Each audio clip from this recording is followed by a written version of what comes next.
top of the show with the top of the draft. The top 5 picks are fascinating, and it might really be the top 4 because we can exclude number 1, where everybody almost has it written in Sharpie across the NFL that it's going to be Fernando Mendoza with that number 1 overall pick. In most people's eyes that I talk to around the league, it is that the draft starts at number 2 and what the Jets are going to do. And really, who might be moving up after number 2? Because a lot of people don't think the Jets are obviously moving out of that number 2 spot. They're right there. They have another first round pick. A lot of people just are under the assumption around the NFL that they will be picking at number 2.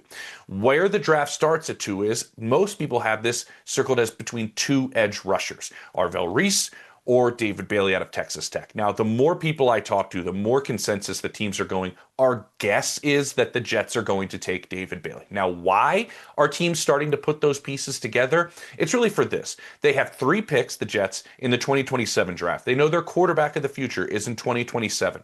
We know that they got rid of Quinnen Williams. We know they got rid of Sauce Gardner. We know they have all these picks. I mentioned the other one that they have in the first round as well.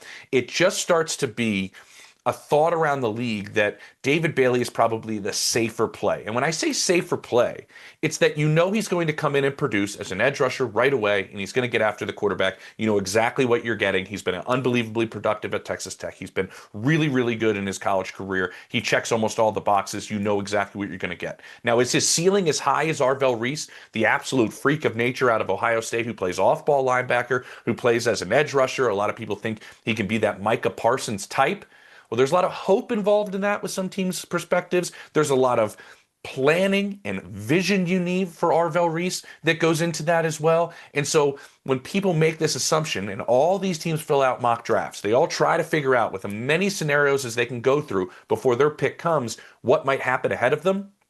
They're starting to put David Bailey with the Jets at number 2 because of everything I mentioned. You need a distinct plan with Arvell Reese. There's kind of a developmental aspect of it with Reese as well, going, this vision we put in place, we're going to need to create it for him. He's going to need to play into it. Yes, some teams I've talked to do believe he's much more of an edge rusher. If you put a gun to his head, he'll tell you that he's much more of an edge rusher mentality. But some people want to see him in a variety of spots and play in those 2 positions. And so just the plan itself might be a little bit more complex with everything that's going on with the Jets. People do have the assumption around the league that Ben Bailey would be there. So what would happen next? That's going to be the fascinating part because there are some teams that are looking to possibly trade down. I would say that maybe be the Cardinals at 3, the Titans at 4, Browns, Commanders at 7.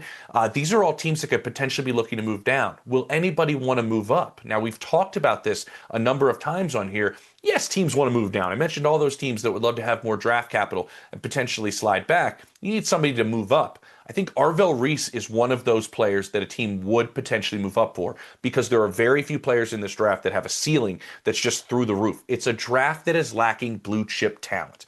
Most drafts have about 20 to 25 blue chip first round type of players.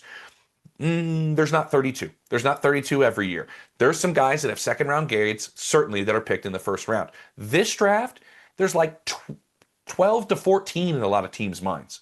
So there's fewer blue chip type players, fewer guys with that super high ceiling. I think there are some teams that would possibly be interested in trading up to get somebody like Arvell Reese. That's where things kind of get interesting. So if it's going to be Bailey at 2, then you look at the Cardinals, and I think the Cardinals